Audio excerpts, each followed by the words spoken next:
오늘 설교의 제목은 골리앗을 이기는 생활 태도입니다. 골리앗을 이기는 생활 태도.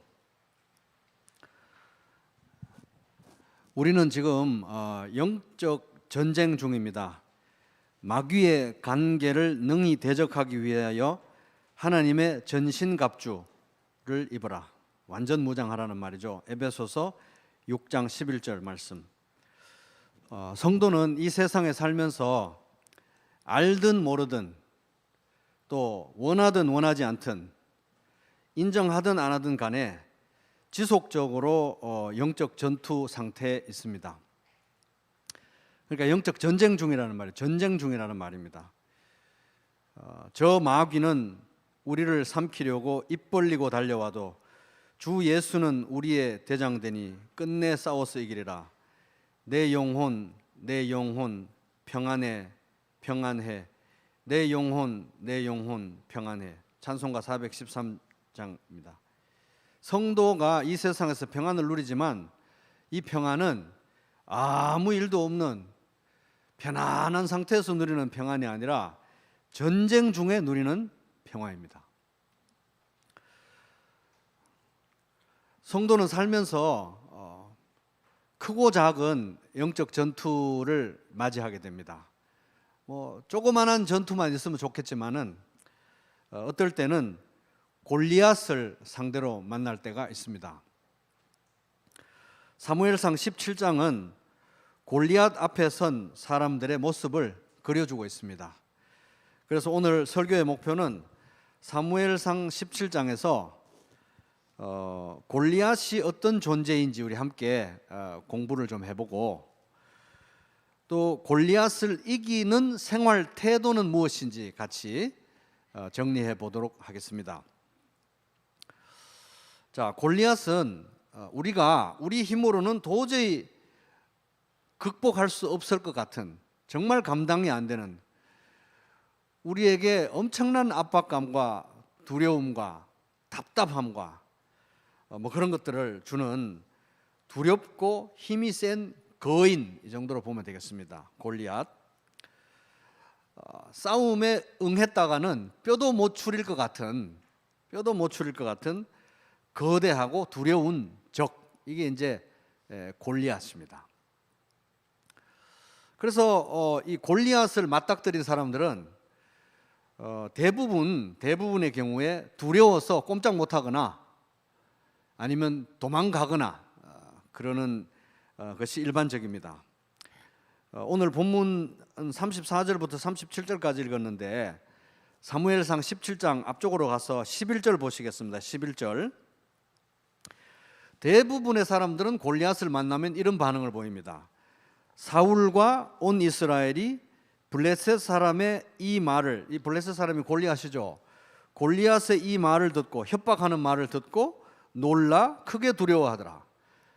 대부분의 사람들은 골리앗을 만나면 이렇게 두려워합니다. 또 조금 내려와서 17장 24절 보시겠습니다. 보면은 이스라엘 모든 사람들이 그 사람, 골리앗이죠, 골리앗을 보고 심히 두려워하여 그 앞에서 도망하며, 골리앗을 만나면 대부분의 사람들은 두려워서 꼼짝 못하거나 도망간다는 것입니다. 우리는 각자에게 각자 다른 종류의 골리앗이 있죠. 어떤 사람에게는 돈 문제가 골리앗입니다. 어떤 사람에게는 과거의 상처가 골리앗입니다. 어떤 사람에게는 그냥 내일이 골리앗이에요. 미래가 다 골리앗이에요.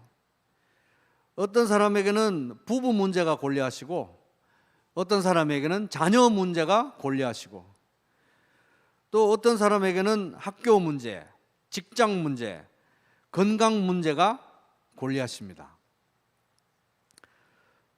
종류는 달라도 너무 두려운 건 사실이라는 거예요. 근데 이 골리앗이 우리를 공격할 때는 굉장히 집요하고 치명적입니다. 골리앗은 우리가 자기를 두려워하는 줄 알아요. 그래서 골리앗은 두려워하고 떨고 있는 우리들을 향해서 모욕의 말을 줍니다. 모욕합니다.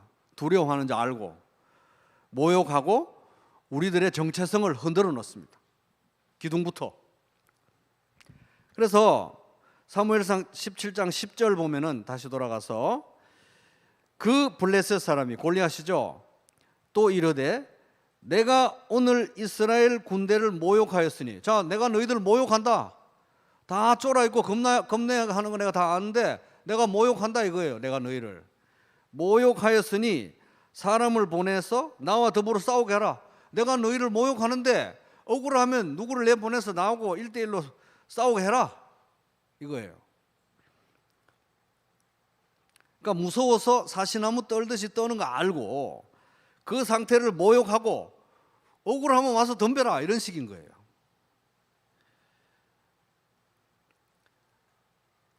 두 절 앞에 보면은 8절 17장 8절 보면은 그가 골리앗이 서서 이스라엘 군대를 향하여 외쳐 이르되 너희가 어찌 감히 너희 따위가 어찌하여 나와서 전열을 벌였느냐, 어찌하여 너희가 나와서 전쟁을 하려고 나에게 덤비느냐. 그러면서 거기 아주 기가 막힌 말을 골리앗이 합니다. 나는 블레셋 사람이 아니며 너희는 사울의 신복이 아니냐. 신복이 쫄개라는 것이죠. 나는 블레셋 사람이 아니면 너희는 사울의 쫄개가 아니냐. 그런데 어쩌자고 겁도 없이 나에게 나와서 덤비느냐 이런 말이에요. 너희는 한 사람을 택하여 내게로 내려보내라. 이 나는 블레셋 사람이 아니면 너희는 사울의 졸개가 아니냐. 이게 아주 그냥 정말 우리의 그 심장을 찌르는 너무너무 무서운 말이에요. 이게 너희는 철제 무기 하나 못 만드는 미개하고 약한 이스라엘 민족의 옹합지졸이 아니냐 이거예요. 근데 나는 철제 무기 만들고 무기도 앞서고 군대도 앞서는 블레셋 군대에 나는 선봉장이다 이겁니다. 네가 가진 게 뭔데 도대체 뭘 믿고 나에게 덤비느냐 이거예요. 골리앗은 정말 예리한 게 우리의 어정쩡한 신앙의 약점을 딱 파고드는 거예요. 뭐냐면은 너희는 사울의 졸개가 아니냐. 이게 굉장히 심오한 말이에요. 왜냐하면은 이 사울이 누구냐 하면은 이스라엘 사람들이 하나님만을 왕으로 섬기기가 너무 두려우니까, 왜냐하면 다른 나라들은 다 왕이 있으니까 우리도 왕을 주세요. 왕을 하나님 한 분만 왕으로 섬기는 건 너무 부족합니다. 두렵습니다. 왕을 세워주세요 해서 때를 써서 세운 왕이 사울이잖아요. 그런데 사울도 아까 보니까 막 사시나무 떨듯이 떨고 있었죠. 너들이 하나님 믿는다고 하면서 하나님만을 왕으로 섬기지도 안 하고 어정쩡하게 왕을 달라고 해서 왕을 줬는데 사울인데 사울이 너를 지켜주니? 이런 거예요. 지금 신앙의 약점을 딱 파고드는 것입니다. 너희는 사울의 쫄개가 아니냐 이겁니다. 하나님 믿는다면서 온전히 왕으로 섬기지도 않고 왕을 달라고 그렇게 쫄라가지고 세운 왕인데 이 사울의 꼴을 봐라 이런 것입니다. 45절 좀 내려와가지고 17장 45절 보면은 굉장히 중요한 말씀이니까 같이 읽어보겠습니다. 시작. 다윗이 블레셋 사람에게 이르되 너는 칼과 창과 단창으로 내게 나와 오거니와 나는 만군의 여호와의 이름 곧 네가 모욕하는 이스라엘 군대의 하나님의 이름으로 네게 나아가노라.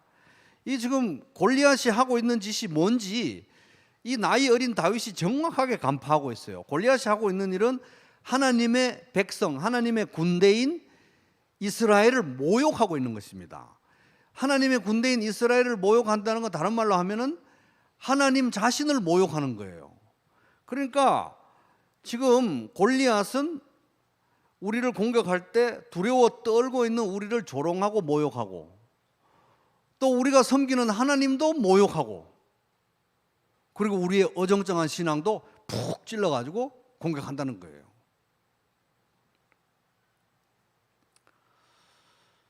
그러니까 이 대부분의 성도들은 골리앗을 딱 맞닥뜨리면 두려워서 옴짝달짝 못하거나 도망가거나 그런다는 것입니다. 근데 이게 골리앗이 참 집요한 것이 골리앗과의 싸움을 피하고 싶어도 피할 수가 없어요. 왜냐하면은 이 골리앗이 집요한 이유가 16절 보겠습니다. 16절을 보면은 17장 16절 그 블레셋 사람이 골리앗이 며칠을 40일을 조석으로 아침 저녁으로 나와서 몸을 나타내었더라. 여기 다른 절에 보면 골리앗을 싸움을 도두는 자 이렇게 돼 있어요. 싸움을 도둔다는 말은 싸움을 건다는 것입니다. 싸움을 거는데 매일 40일 동안 한 달 열흘 동안 아침 저녁으로 나와서 싸움을 거는 거예요. 피하고 싶어도 계속 싸움을 거니까 싸움을 피할 수가 없어요. 그런데 하나님의 뜻은 우리가 골리앗에게 지는 것은 아니죠. 골리앗에 지거나 골리앗 때문에 두려워서 꼼짝 못하거나 골리앗 때문에 그냥 신앙을 외면하거나 도망가거나 이런 게 아니라는 겁니다. 하나님의 뜻은 우리 모두가, 여기 있는 우리 모두가 다윗처럼 자신의 골리앗을 때려 눕히는 거예요. 때려 눕히 이기는 것이 하나님의 뜻입니다. 우리 각자의 삶의 터전에서, 각자 삶의 터전에서, 또 가정에서, 가정교회에서, 우리 교회적으로, 공동체적으로 골리앗을 극복하는 거예요. 이기는 거예요. 그게 하나님의 뜻입니다. 골리앗을 무찌르고 승리하기를 원하신다는 겁니다. 자, 다윗처럼 만약에 어떤 성도가, 우리 중 어떤 성도가 골리앗을 이겼어요. 자기의 골리앗을 이겼어요. 어떤 성도가 골리앗을 이겼다. 이건 어떤 결과를 가지고 오느냐? 정말 기분 좋은 결과를 가지고 옵니다. 간단하게 살피고 넘어가겠습니다. 첫째, 우리 중 어떤 성도가 자기의 골리앗을 이겼어요. 그럼 어떤 결과가 나오느냐? 첫째, 두려움이 승리의 함성으로 바뀐다 하는 겁니다. 그래서 여기 11절 보면은 사울과 온 이스라엘이 이 골리앗의 협박하는 말을 듣고 놀라 크게 두려워했잖아요. 덜덜덜 떨었잖아요. 그런데 이제 다윗이 골리앗을 무찔렀어요. 그랬더니 어떤 일이 생겼느냐? 52절 봅니다. 넘어와서 52절 보니까 이스라엘과 유다 사람들이 일어나서, 이스라엘과 유다 사람들이 벌벌 떨고 있었는데 일어나서 뭘 했습니까? 소리를 지르며 블레셋 사람들을 쫓아가서 다 무찔렀다. 덜덜 떨던 사람들이 두려움이 승리의 함성으로 바뀌었다는 겁니다. 또 어떤 성도가 골리앗을 이겼어요? 그러면 어떤 일이 일어나느냐? 하나님의 이름이 높여집니다. 하나님의 이름이 실추되었던 하나님의 명예가 회복되는 거예요. 46절 보면은 오늘 여호와께서, 다윗이 골리앗 앞에 딱 서서 싸움하면서 이런 말을 했습니다. 오늘 여호와께서 너를 내 손에 넘기리니 내가 너를 쳐서 네 목을 베고, 다윗이 굉장히 화가 난 것 같아요. 보니까 네 목을 베고 블레셋 군대의 시체를 오늘 공중의 새와 땅의 들짐승에게 주어 온 땅으로 이스라엘의 하나님이 계신 줄 알게 하여.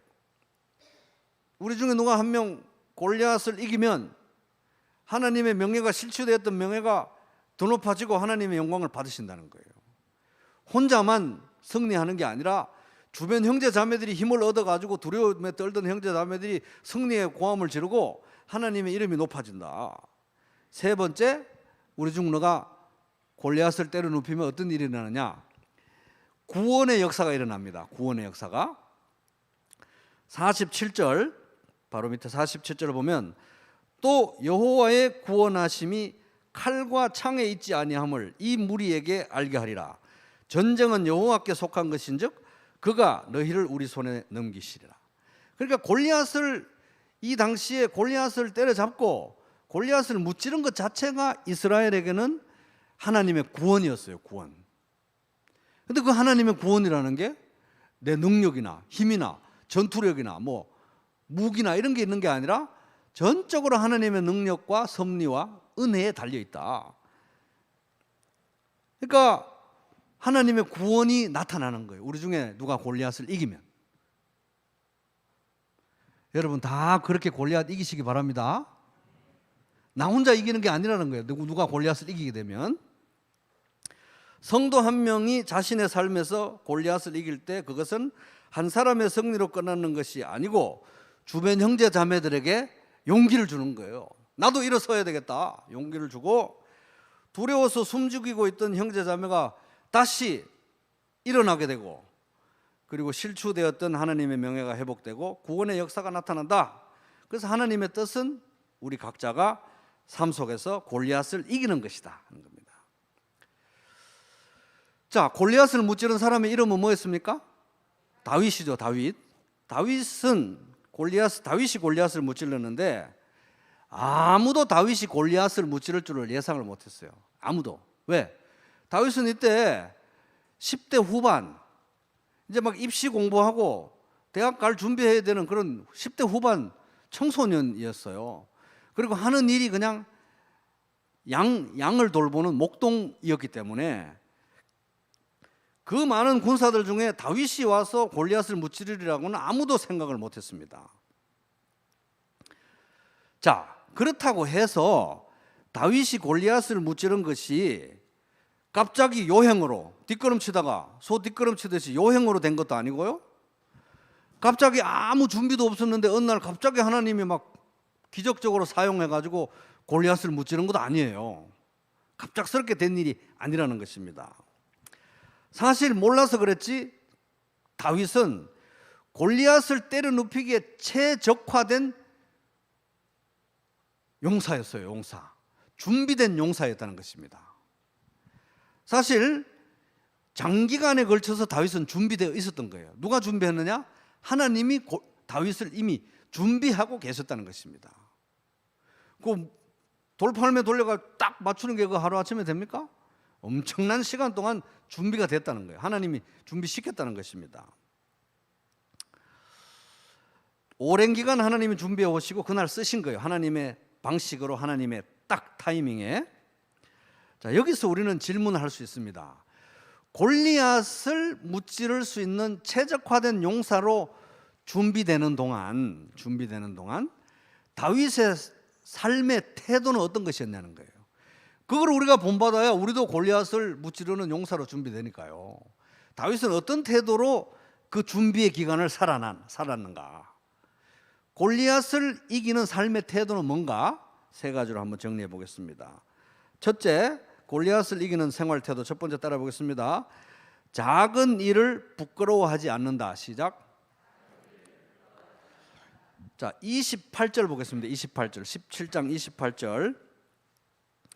사실 지금 다윗은 전쟁터에 도시락 갖다 주러 온 거예요. 그 당시 이제 군량미나 뭐 이렇게 군수가 잘 안 됐기 때문에 자기 또 음식은 자기 집에서 갖다 먹고 뭐 이런 상황이었어요. 그래서 다윗은 형들에게 도시락 갖다 주러 온 거예요. 전쟁 물자 갖다 주러, 도시락 갖다 주러 온 건데 큰 형 엘리압이 다윗이 사람들에게 하는 말을 들은지라 그가 다윗에게 노를 바라여 이르되 네가 어찌하여 이리로 내려왔냐? 도시락 갖다 주러 왔으면 빨리 주고 가면 되지.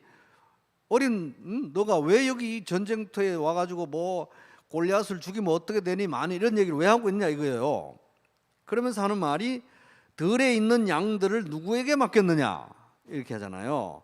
나는 네 교만과 네 마음의 완악함을 아노니 네가 전쟁 구경하러 왔구나. 불구경하듯이 이렇게 얘기하는 겁니다.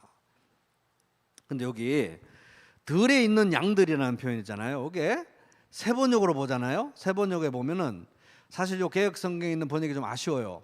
대부분의 번역들은 세 번역처럼 번역하고 있는데 세 번역 어떻게 번역하냐면은 들판에 있는 몇 마리도 안 되는 양 이렇게 되어 있어요.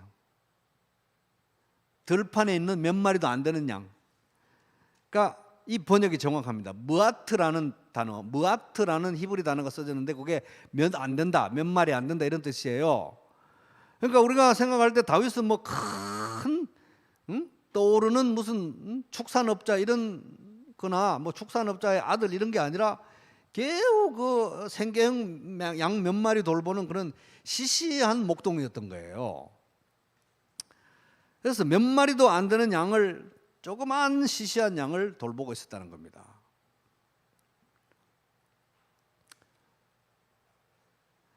그가 하는 일은 시시했고, 다윗이 하는 일은 시시했고, 또 그 시시한 일을 하고 있는 다윗의 일상은 밋밋했습니다. 시시한 일을 하면서 밋밋한 일상을 그냥 그렇게 초라하게 보내던 그런 앞날이 별로 밝지 않은 그런 청소년이었던 거예요. 그런데 다윗은 자기에게 맡겨진 이 작은 일을 작게 생각하지 않고 시시하게 생각하지 않고 부끄럽게 생각하지 않았어요. 작은 일에 대해서 부끄럽게 생각하지 않았어요. 오히려 그 작은 일을 하나님께서 맡겨주신 일로 알고 충성했습니다. 충성. 어느 정도로 충성했느냐? 목숨을 걸 만큼 충성했어요. 목숨을 걸 만큼. 그거 우리 어떻게 압니까? 34절 보겠습니다. 34절 보면 다윗이 사울에게 말하되 주의 종이 아버지의 양을 지킬 때에 사자나 곰이 와서 양떼에서 새끼를 물어가면 내가 따라가서 그것을 치고 그 입에서 새끼를 건져내었고 그것이 일어나 나를 해하고자 하면 내가 그 수염을 잡고 그것을 쳐 죽였나이다. 이렇게 돼요. 다윗이 바보입니까?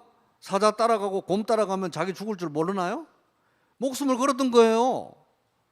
내가 이거 지금 청춘이 이렇게 아까운데 시시하게 몇 마리 되는 줄도 아는 이런 양을 내가 돌볼 내가 이런 인생을 살아서 되겠냐? 이 너무 창피하다. 이랬으면 사자가 와서 양을 데려가든 곰이 와서 데려가든 왜 따라갑니까? 죽을 줄 아는데. 정말 이것을 하나님께서 맡기신 일로 알고 중요하게 생각하고 작은 일에 대해서 부끄럽게 생각 안 했기 때문에 목숨 걸고 충성했기 때문에 뛰어갔던 거예요.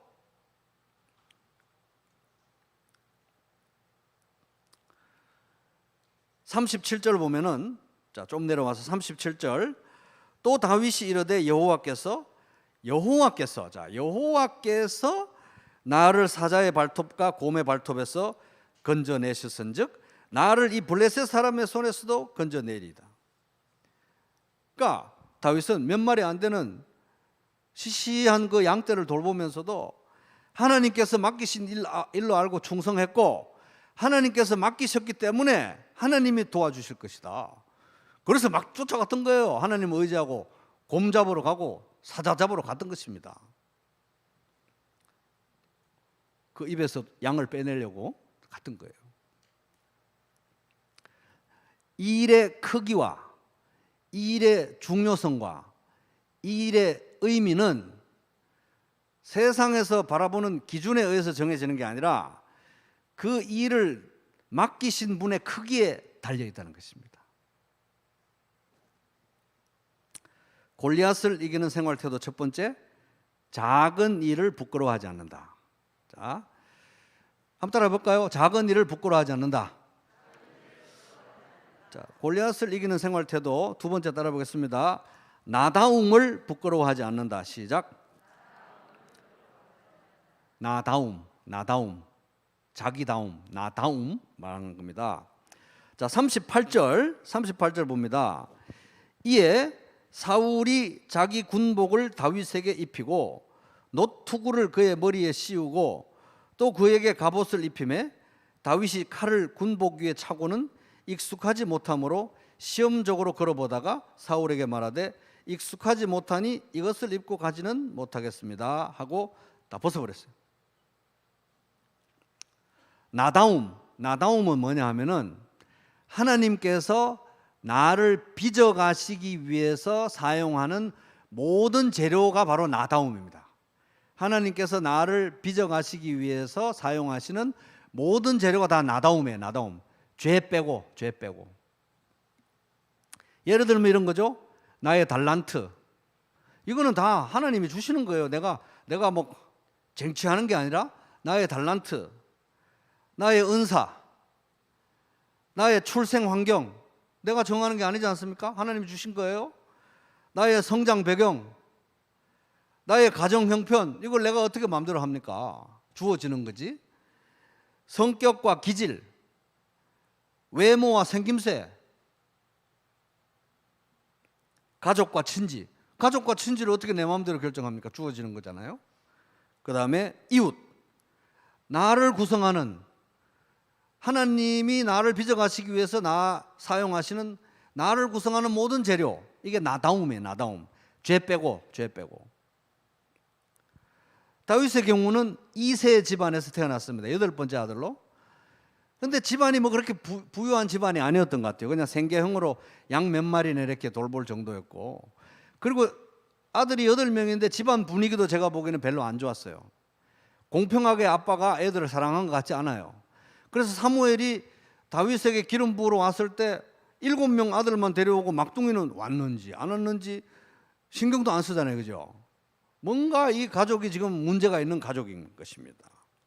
보통 막내면 이쁨 받고 총애 받고 그러는데, 얘가 지금 입시 공부를 해서 대학에 갈 나이인데 학원도 안 보내고 들판에서 몇 마리 안 되는 양이나 돌보고 손님이 찾는데도 얘가 왔는지 안 왔는지도 모르고, 이게 지금 뭔가 문제가 있는 집안이라는 거예요. 근데 이게 다윗의 죄는 아니잖아요. 다윗은 이거 부끄러워하지 않았습니다. 거기에 함몰되지 않았어요. 자기 죄가 아니니까. 대신 그런 상황 속에서 다윗은 자기 할 수 있는 거에 집중했다는 겁니다. 자기 할 수 있는 거. 가만 보니까 돌팔매질에 소질이 있어요. 이게 소질이 있는 거예요. 그래서 막 밤낮 돌팔매질을 했던 것 같아요. 제가 보기에는 이 골리앗의 여기를 한 방에 탁 맞출 수 있는 실력이 될 때까지 엄청 돌렸던 것 같아요. 제가 보기에는. 동네 사람들이 얼마나 얘를 보고 손가락질 이렇게 수근수근 했겠어요. 아니 쟤는 저거 나이가 몇 살인데 지금 학원에 몇 개를 다녀도 시원찮은 방국에 저렇게 덜해서 지금 양 몇 마리 데리고 저렇게 하고 돌판매질하며 이러고 있으니 저 앞으로 애가 저 어떻게 되려나. 동네 사람들은 다 수근수근 했겠죠. 근데 다윗은 그런 하나님께서 주신 나의 상황, 재료, 나다움을 형성하는 것들에 대해서 부끄러워하지 않았어요. 죄가 아니니까 부끄러워할 건 죄를 부끄러워해야죠. 부끄러워하지 않고 자기가 할 수 있는 것에 집중했습니다. 그래서 그런 훈련이 돼 있었기 때문에 막상 골리앗을 딱 때려잡으러 출전할 때 사실은 제대로 된 군복도 없었죠. 육군사관학교를 나온 것도 아니죠. 무슨 무기가 있는 것도 아니죠. 덩치가 있는 것도 아니죠. 하여튼 뭔가 딱 봤는데 그냥 추리닝 입고 대충 나온 거예요. 그러니까 이 자체가 조금 다르게 생각하면 굉장히 이 싸움에 나가기도 전에 자괴감이 들고 좀 창피하고 부끄러운 거예요. 전쟁에 이 정도 저 거인 정도로 상대하려면 그래도 뭔가 군복이라도 제대로 입고 나가야 되는데 대충 티셔츠에 추리닝에 이래가지고 이러니 이게 이 모양이 되냐는 거예요. 그럼에도 불구하고 나다움을 부끄러워하지 않았어요. 왜냐하면 나는 이 갑옷이 체질이 아니다. 갑옷이 투구 쓰고 갑옷이 체질이 아니라는 거예요. 그래서 나는 싫습니다. 나는 이렇게 추리닝 바람으로 나가겠습니다. 자기다움을 부끄러워하지 않았어요. 하나님께서 주신 자기다움을. 그래서 자기 할 수 있는 일에 최대한 집중했습니다. 40절, 손에 막대기를 가지고 시내에서 매끄러운 돌 5을 골라서 자기의 목자 주머니에 넣고 손에 물매 돌팔매를 가지고 블레셋 사람에게로 나아가니라.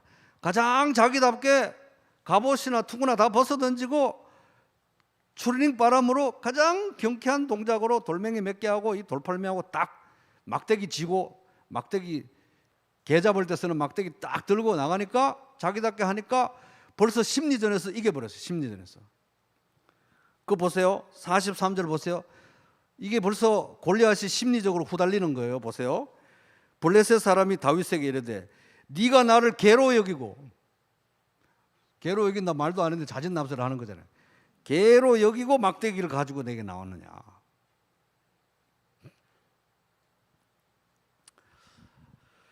골리앗을 이기는 생활 태도, 두 번째 생활 태도는 바로 따라 보겠습니다. 나다움을 부끄러워하지 않는다. 시작. 세 번째, 골리앗을 이기는 생활 태도 세 번째 따라 보겠습니다. 하나님의 이름을 부끄러워하지 않는다. 시작. 자, 37절 너무 중요하니까 또 읽어보겠습니다. 시작. 또 다윗이 이르되 여호와께서 나를 사자의 발톱과 곰의 발톱에서 건져내셨은즉 나를 이 블레셋 사람의 손에서도 건져내시리이다. 사울이 다윗에게 이르되 가라, 여호와께서 너와 함께 계시기를 원하노라. 다윗은 있잖아요, 그 몇 마리 안 되는 시시한 양떼를 돌보면서도 하나님의 이름을 걸고 목동을 했습니다. 다른 사람들은 하나님의 이름 걸고 뭐 하지 않고 하나님의 이름 거창하게 내세우지도 않고 하나님의 이름 의지하지도 않고 큰 일만 잘하고 출세만 잘하고 돈만 잘 버는데 다윗은 시시하게 몇 마리 되는 안 되는 그 양을 데리고 뭐 대단한 일을 하는 것처럼 하나님의 이름을 걸고 걸핏하면 하나님께 기도하면서 그렇게 했어요. 어떻게 보면 굉장히 자괴감이 들고, 쟤는 하나님의 이름을 굳이 의지 안 하고도 큰 일만 자기 알아서 잘도 하는데 나는 이렇게 시시하게 양 몇 마리 데리고도 맨날 하나님께 기도하고 맨날 하나님 이름을 걸어야 되고, 이런 걸 부끄러워하지 않았다는 것입니다. 하나님의 이름을 걸고 하는 걸 부끄러워하지 않았어요. 하나님의 이름을 의지하는 걸 부끄러워하지 않았다는 것입니다. 45절 조금 내려가서 45절, 다윗이 블레셋 사람에게 골리앗에게 이르되 너는 칼과 창과 단창으로 내게 나오거니와 나는 만군의 여호와의 이름 곧 네가 모욕하는 이스라엘 군대의 하나님의 이름으로 네가 나아가노라. 이게 읽으니까 멋있어서 그렇지, 그런 전쟁 상황에서 상대는 완전 이 무장을 아주 기가 막히게 최신 무기를 쫙 빼입고 옷도 빼입고 덩치도 크죠. 모든 조건에서 앞서죠. 육군 상하학교도 나온 것 같아 제가 보기에는. 그런 상황에서 딱 나오는데 얘는 추리닝 바람으로 막대기 들고 돌멩이 들고 나가는 게 얼마나 자괴감이 느껴지고 창피한 겁니까? 나는 내세울 게 하나도 없다. 만군의 하나님 여호와의 이름을 의지하고 나가는 것밖에 아무것도 없어요. 근데 골리앗은 모든 걸 다 갖췄잖아요. 근데 이런 상황에서 하나님의 이름을 의지하는 걸 부끄러워하지 않았다는 거예요. 오히려 그걸 자랑스럽게 생각하고 자기의 더 나은 조건으로 생각했다는 것입니다. 맨날 내가 하는 일도 시시하고 별로 큰 일도 아닌 것 같고 이렇게 작은 일만 맨날 하고 이렇게 역사 속에 이름도 반짝 못 날리고 이렇게 시시하게 사는데, 남들은 큰 일도 그냥 하나님 안 의지하고 잘만 하더만 나는 이렇게 작은 거 하는데도 맨날 주여 도와주세요, 안 되겠습니다, 살려주세요, 이게 더 나은 거라는 겁니다. 하나님 의지하지 않고 하나님 뜻대로 안 된 것들은 다 사라지고 하나님 의지하고 하나님 뜻대로 된 것만 남을 것이기 때문에, 그래서 하나님 의지하는 건 부끄러운 게 아니다. 나에게 골리앗을 이길 힘이 없고 오직 하나님의 이름을 의지해야만 내가 이길 수 있다는 사실에 위축감이나 위축되거나 열등감 느낄 일이 아니고 오히려 하나님 이름 의지하고 나아가는 걸 여러분 자랑스럽게 생각하시기 바랍니다. 그렇게 다윗은 하나님의 이름을 귀하게 여겼고, 하나님의 이 젊은 다윗인데 하나님의 이름에 대한 열심이 엄청났어요.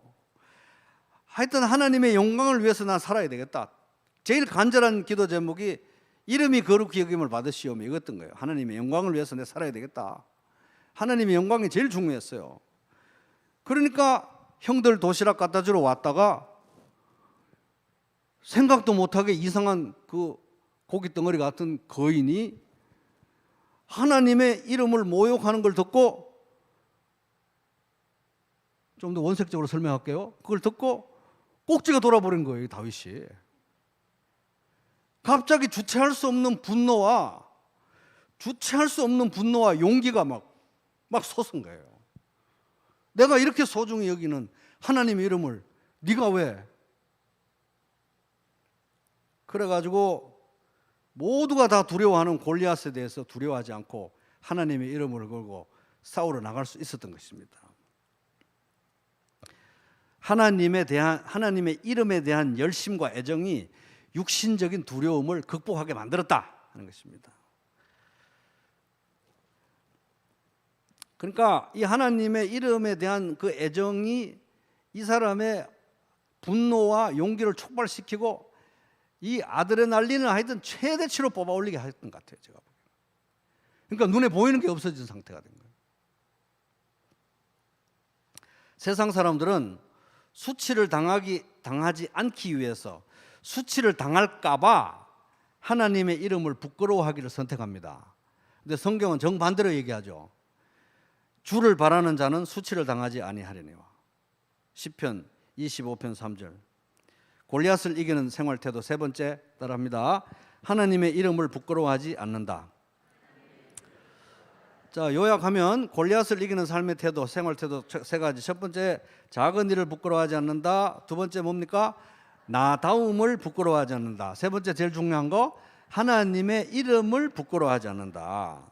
그래서 여러분, 이 세 가지 골리앗을 이기는 삶의 태도를 습관으로, 이런 생활 태도로 하루하루 알차게 살아가시면서 골리앗을 무찌를 수 있는 하나님의 때에, 하나님의 방식으로 여러분들의 골리앗을 딱 쳐서 무너뜨릴 수 있는 다윗 같은 용사가 다 되시기를 바랍니다. 그래서 골리앗을 그렇게 딱 이기고 여러분 혼자만의 승리가 아니라 여러분의 승리로 인해서 주변에 있는 형제 자매들이 두려움에 떨다가 갑자기 승리의 함성을 지르고 실추되었던 하나님의 명예가 다시 회복이 되고, 그 다음에 그런 승리를 통해서 주변에 꼭 영혼 구원의 역사가 일어나게 되기를 주님의 이름으로 축복합니다.